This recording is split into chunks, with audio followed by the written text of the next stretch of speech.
여러분 혹시 덕후라는 말을 들어보신 적이 있으신가요?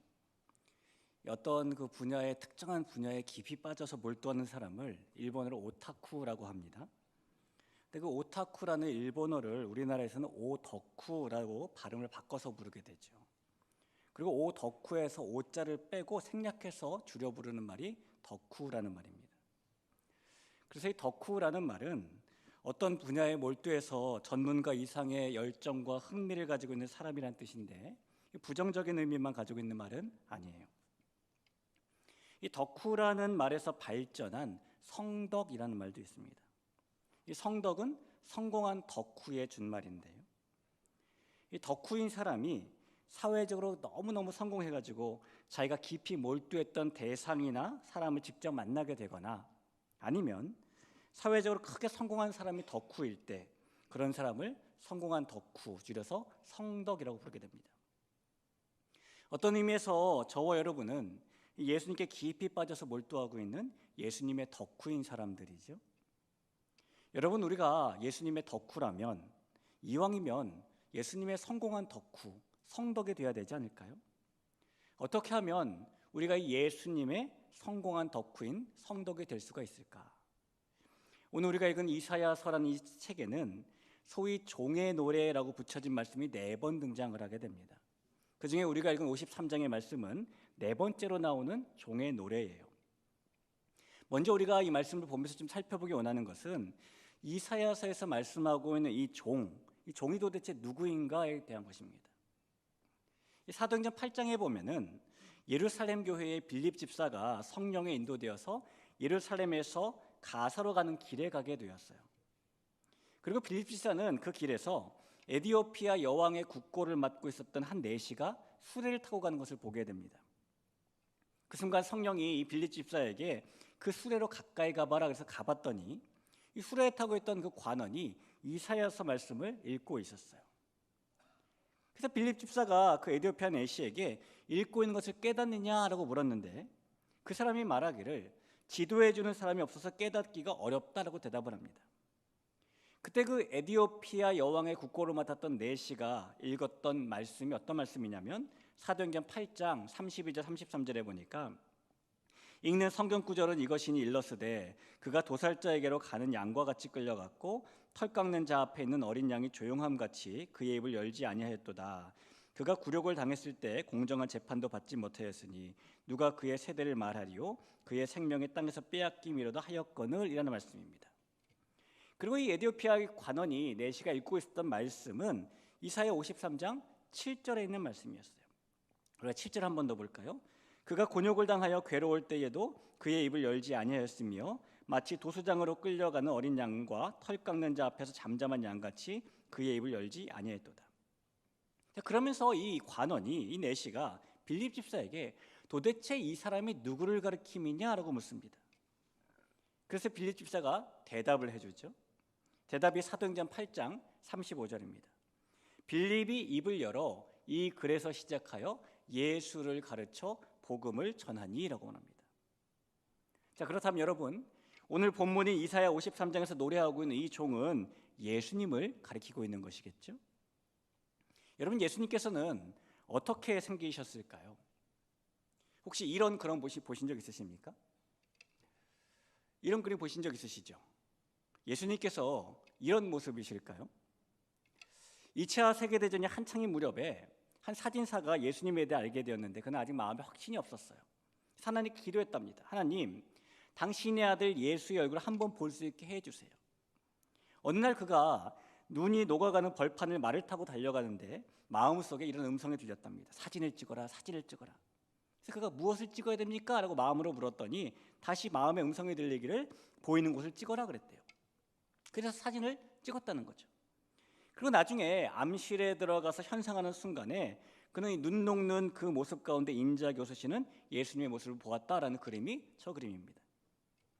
여러분 혹시 이런 그림도 보신 적 있으시죠? 예수님은 이런 모습이실까요? 예수님은 육신적으로 이스라엘 태생입니다. 그런데 이 그림 속의 예수님은 이스라엘 사람이 아니라 북유럽인처럼 생겼죠. 왜냐하면 이 그림은 워너 셀먼이라는 미국인 화가가 그렸기 때문이에요. 도대체 예수님은 어떤 모습이실까요? 오늘 이사야서 53장은 예수님의 겉으로 보이는 모습을 이렇게 묘사해 줍니다. 2절 말씀인데요. 우리 2절 같이 한번 읽어보겠습니다. 읽습니다. 그는 주 앞에서 자라나기를 연한 순 같고 마른 땅에서 나온 뿌리 같아서 고운 모양도 없고 풍채도 없은즉 우리가 보기에 흠모할 만한 아름다운 것이 없도다. 이 말씀해 보니까 예수님은 연한 순 같대요. 여러분, 이제 봄이기 때문에 땅에서 연한 순들이 많이 나오게 되죠. 연한 순의 특징은요, 우리가 손가락을 가지고 툭 쳐도 부러지는 것이 연한 순입니다. 자, 그는 풍채도 없고 흠모할 만한 아름다운 것도 없답니다. 그러니까 예수님은 소위 몸짱도 아니었고 꽃미남도 아니었던 거예요. 자, 그런데 오늘 본문의 앞장 말씀인 52장을 보면은 이 고운 모양도 없고 풍채도 없고 아름다운 것도 없는 예수님께서 형통하다라는 말씀을 하고 있어요. 우리 이사야 52장 13절을 보겠습니다. 보라, 내 종이 예수님이 형통하리니 받들어 높이 들려서 지극히 존귀하게 되리라 라고 말하고 있죠. 이 말씀에서 형통하다라는 말은 번창하게 된다는 이야기죠. 성공한다는 이야기입니다. 예수님께서 성공하셔서 존귀하게 되시려고 이 세상에 오셨다라는 말씀이 이사야 52장 13절의 말씀인 겁니다. 여러분, 그렇다면 성공이라는 게 도대체 무엇일까요? 요즘 같은 이 어려운 시대에 우리가 회사를 차렸는데, 사업을 하기 시작했는데 대박이 터져요? 그럼 성공이라고 볼 수 있겠죠. 창업도 어렵지만은 하늘의 별 따기보다 어렵다는 좋은 기업에 취직을 했습니다. 성공이라고 볼 수 있죠. 요즘은 뭐 결혼이나 연애나 내 집 마련이나 출산이나 대인관계 포기하고 사는 사람들이 많다는데, 남들이 포기하고 사는 그것을 나는 할 수 있으면 성공이죠. 우리가 조물주보다 위에 있다는 건물주가 되면 성공이죠. 예수님께서도 그런 성공을 하셔서 존귀하게 되시려고 이 세상에 오신 것일까요? 이 13절에서 성공하다라는 의미를 갖고 있는 형통하리니라는 말은 히브리어로 샤칼이라고 합니다. 근데 샤칼이라는 단어는 이런 뜻을 가지고 있어요. 해야 할 일을 잘 알고 행한다라는 뜻을 가지고 있습니다. 따라서 예수님께서 형통하게 된다라는 말씀은 예수님께서 자신이 해야 할 일을 잘 알고 행하실 것이다. 예수님께서 자신의 소명이 무엇인지 잘 인식하고 그대로 순종하실 것이다라는 말입니다. 그리고 그 모습이 바로 형통, 번창, 성공이라고 성경은 말하고 있는 것이죠. 우리 귀한 대길교회 성도 여러분, 우리가 해야 할 일을 잘 알고 행하는 것, 우리 자신의 소명을 잘 인식하고 그대로 순종하는 것이 바로 하나님께서 보시기에 형통이고 성공이라는 사실을 믿으시기를 바랍니다. 예수님께서 그 형통과 성공을 가장 잘 보여주신 대표적인 예가 바로 주님의 십자가인 것이죠. 예수님의 십자가 죽음은 이 세상적인 관점으로 보면은 그보다 더 비참할 일이 없을 정도로 굉장히 실패로 보여지는 그런 일입니다. 이 십자가 처형이라는 것은 단지 손과 발에 못만 박는 단순한 처형법이 아니죠. 우선 십자가형을 선고받은 사람은 먼저 채찍질을 당하게 됩니다. 그런데 그 채찍이라는 것이 그냥 끈이 아니고 동물의 뼈 조각을 붙여놓은 것이기 때문에 한 번 채찍에 맞을 때마다 살이 찢기고 출혈이 발생해요. 그런 상태로 채찍질을 계속 당하는 것인데, 한 기록에 보면은 십자가형을 선고받고 채찍질을 받다가 십자가에 매달리기도 전에 과다출혈을 죽는 사람들이 많이 있었다라고 할 정도로 무자비한 채찍질을 먼저 당하는 겁니다. 그리고 나서 기진맥진한 몸으로 잔인하게도 자신이 매달릴 십자가 나무를 짊어지고 채용장까지 이동하게 되죠. 그리고 십자가에 못 박히게 되는데, 여러분, 사람이 이 십자가에 못 박히면 이 자신의 온 체중이 손에 박힌 못에 매달리게 되겠죠. 우리가 보기에는 십자가가 이렇게 90도 각도로 이쁘게 서 있지만은 저 십자가에 사람이 달린다고 생각해 보면은 체중이 이 손에 박은 못에 다 이렇게 쏠리지 않겠습니까? 그렇게 되면 이 갈비뼈가 우리의 폐를 압박해서 호흡하는 게 힘들어집니다. 자, 그런 상태로 낮에는 장렬하는 태양 아래서, 밤에는 찬 이슬 아래서 끊임없이 피를 흘리다가 공중의 새에게 살점을 뜯기기도 하고, 그렇게 사람을 죽어가게 만드는 형벌이 십자가 처형법입니다. 아주 건장한 남자의 경우 최대 3일 정도까지 죽지 않고 그 위에 매달려 있었다라고 하니까 십자가 처형법은 너무나 잔인한 형벌이 분명하죠. 세상적인 관점으로 보면 이렇게 예수님의 십자가는 실패하고 잔인한 끔찍한 형벌입니다. 그러나 예수님의 십자가 죽음은 하나님 나라에서의 관점에서 보면은 역사 속에서 비교할 것이 결코 없는 최고로 성공한 일이기도 하죠. 그런데 예수님께서 십자가에 이루신 성공은 세상의 성공 방법과는 달랐다라는 거예요. 여러분, 우리가 오늘 읽은 본문 말씀에 보면 예수님께서 받으신 어려움, 고난, 힘듦, 고통, 이것을 표현하는 말들이 가득 차 있습니다. 먼저 3절을 한번 볼까요? 그는 멸시를 받아 사람들에게 버림받았으며 간고를 많이 겪었으며 질고를 아는 자라. 마치 사람들이 그에게서 얼굴을 가리는 것 같이 멸시를 당하였고 우리도 그를 귀히 여기지 아니하였도다. 자, 예수님께서는 사람들에게 멸시를 받아서 버림받으셨답니다. 또한 간고를 많이 겪으셨대요. 간고라는 것은 버림을 받았다라는 말과 똑같은 겁니다. 예수님께서는 질고도 하셨답니다. 질고는 아프다라는 말이에요. 예수님도 몸이 아프기도 했다는 것이죠. 4절에도 이렇게 말합니다. 그는 실로 우리의 질고를 지고 우리의 슬픔을 당하였거늘 우리는 생각하기를 그는 징벌을 받아 하나님께 맞으며 고난을 당한다 하였노라. 예수님께서는 우리의 질고, 우리의 아픔을 지셨고 우리의 슬픔을 당하셨고 징벌을 받는 것처럼 고난을 당하셨대요. 자, 이번에는 5절입니다. 그가 찔림은 우리의 허물 때문이요 그가 상함은 우리의 죄악 때문이라.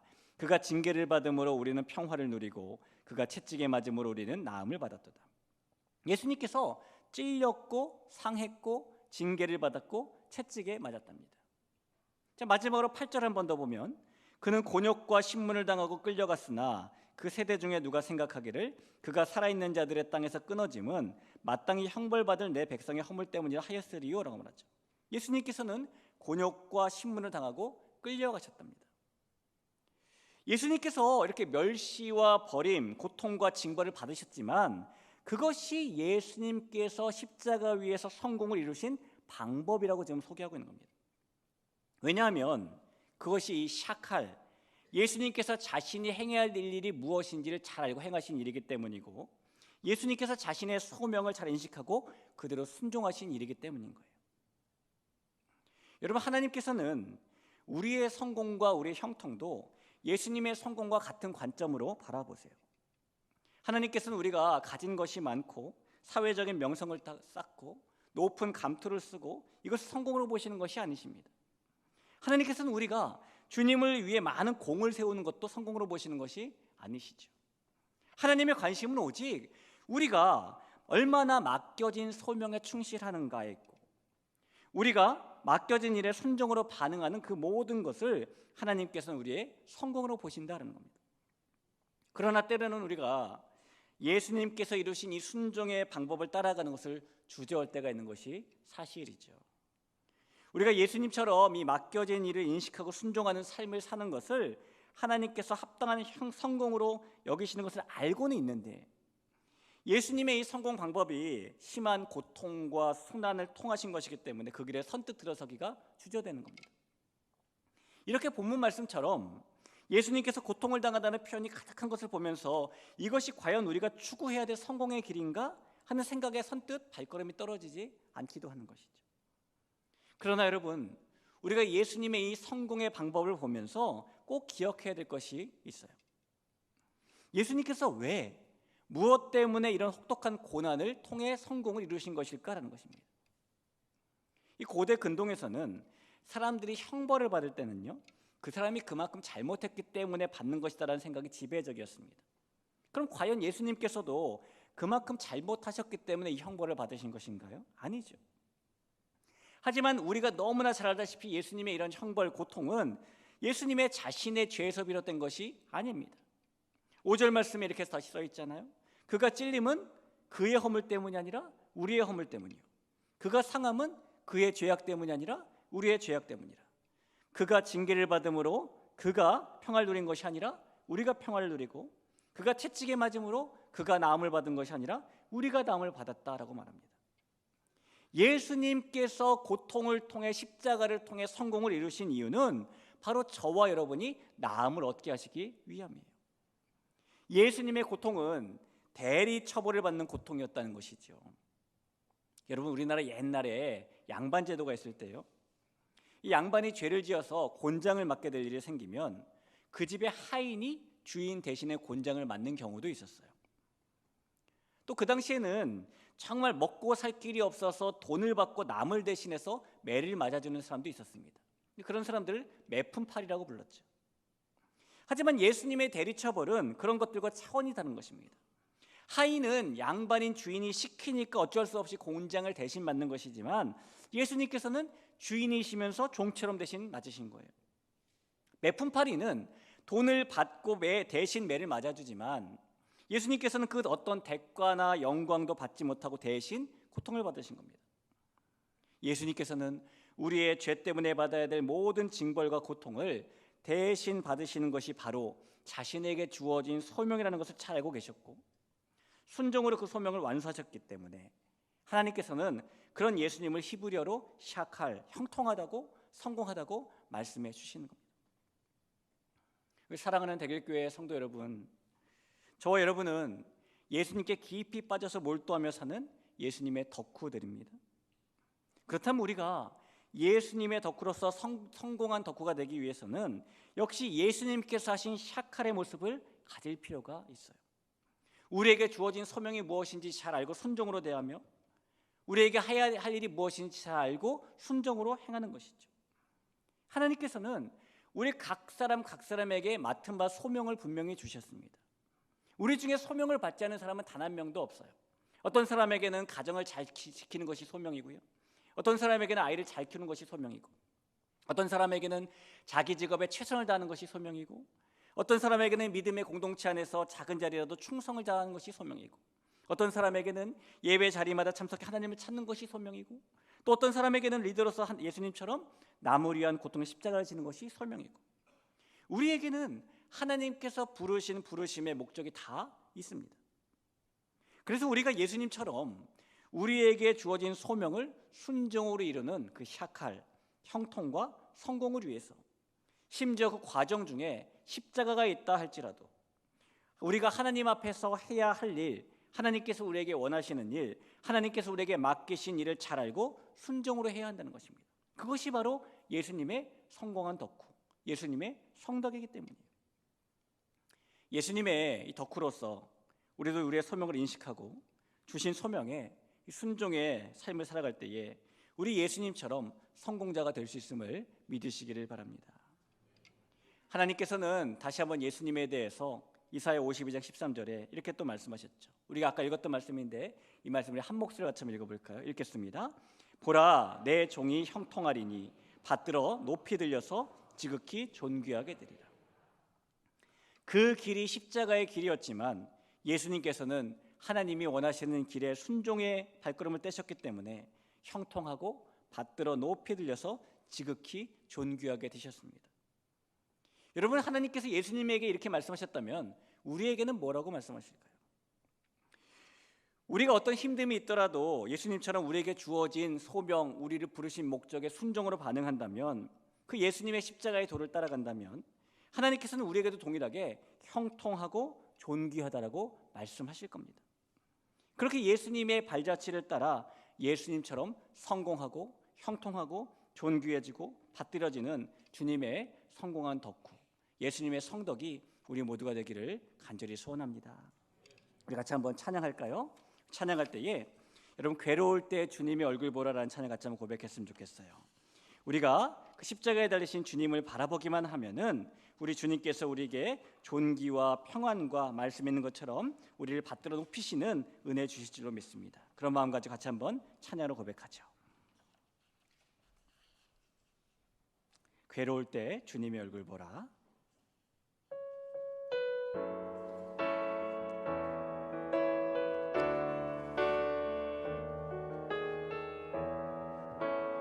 함께 고백해 봅니다. 괴로울 때 주님의 얼굴 보라. 평화의 주님 바라보아라. 세상에서 시달린 친구들아, 위로의 주님 바라보아라. 눈을 들어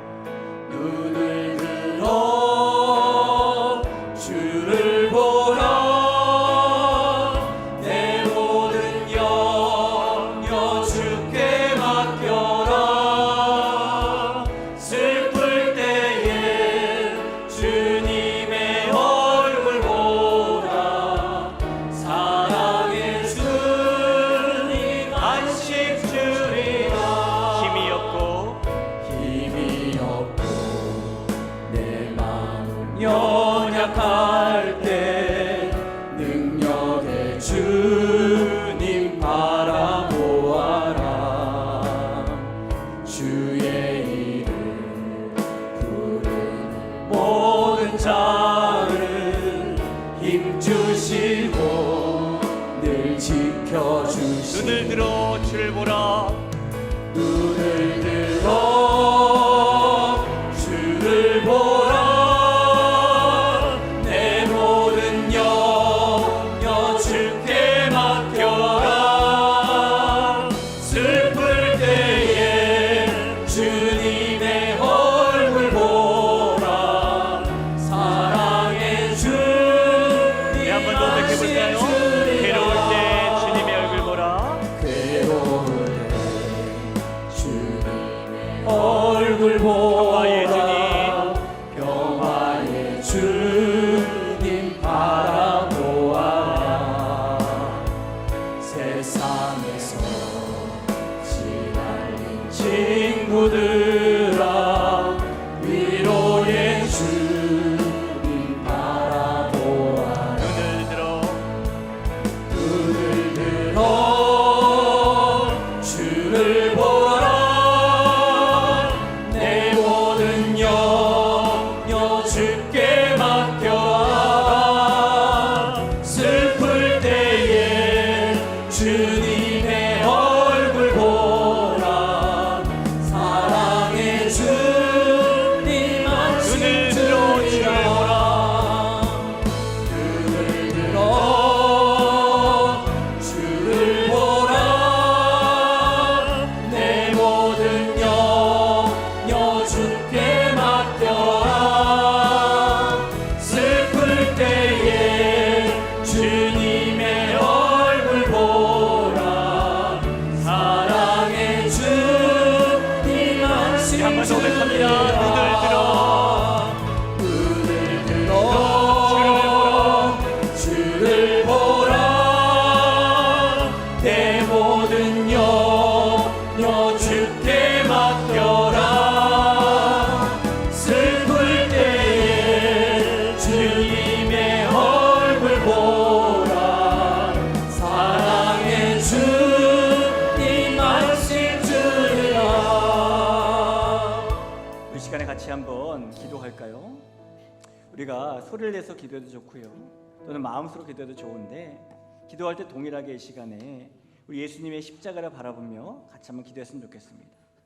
우리 예수님께서는 오늘 이 성경 말씀에 나오는 것처럼 우리의 질고를 위해서, 우리의 아픔을 위해서, 우리의 고통을 위해서, 우리의 죄를 위해서 십자가에 달리셨고요, 그 십자가에 달리시는 방법으로 하나님 보시기에 성공을 이루어내셨습니다. 그 예수님을 바라보고 나아가면 그 십자가에서 흘려지는 은혜가 우리를 강수같이 덮는 줄로 믿으시기 바랍니다.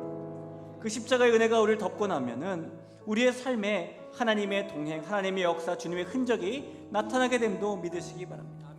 우리가 눈을 들어 주님을 바라보기만 하면 여전히 우리를 바라보고 계시는 주님의 시선을 만나게 될 것입니다. 우리가 눈을 들어 주님을 바라보기 시작하면 우리를 향해 여전히 손을 펼치고 계시는 주님의 손길을 붙잡게 될 것입니다. 하나님, 이 시간에 그 십자가를 바라봅니다. 그곳에 달리신 주님을 바라봅니다. 하나님, 그 주님을 바라보면서 우리가 다시 한번 십자가를 바라보는 인생, 주님을 바라보는 인생이 되게 되라고 같이 한번 기도했으면 좋겠습니다. 우리가 마음 가지고 같이 한번 기도해보죠. 기도합니다.